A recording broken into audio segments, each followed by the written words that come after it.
আজকে একটা ঘটনা বলবো, সেটা হলো যে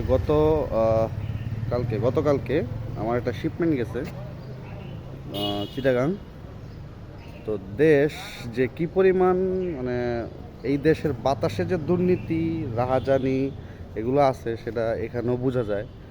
ওই ট্রাক ড্রাইভার আমাদের কাছে 2,000 টাকা দাবি করেছিল, সে আর্জেন্টভাবে সে না ঘুমায়া একটানে চলে যাবে।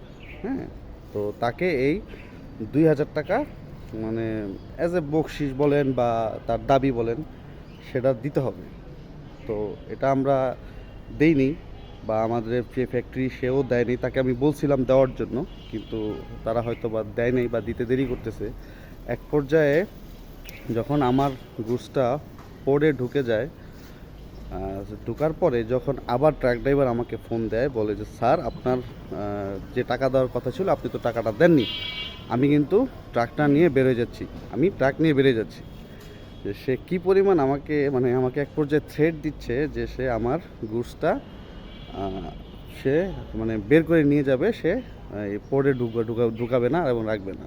এবার বলেন কী পরিমাণ, ট্রাক ড্রাইভাররাও আমাদেরকে জিম্মি করে আমার কাছ থেকে সে টাকা আদায় করার জন্য সে ট্রাই করতেছে।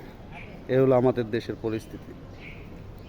তো যাই হোক, যেটা হলো যে টাকাটা আমরা দিয়েছি, কারণ আমাদের খুব আর্জেন্ট ছিল শিপমেন্টটা দেওয়া, নেওয়ার। তো সে যেটা করলো সেটা না করে সে অবশ্য বলতে পারতো যে বস আপনার আর্জেন্সি আছে, তো আমি একটু চা নাস্তা খাবো, আমার একটু বকশিস দিন চা নাস্তা খাওয়ার জন্য, সেটা অবভিয়াসলি আমরা দিতাম। কিন্তু এরকম জিম্মি করাটা, এটা এক পর্যায়ে একটা ক্রাইমের পর্যায়ে চলে যায়।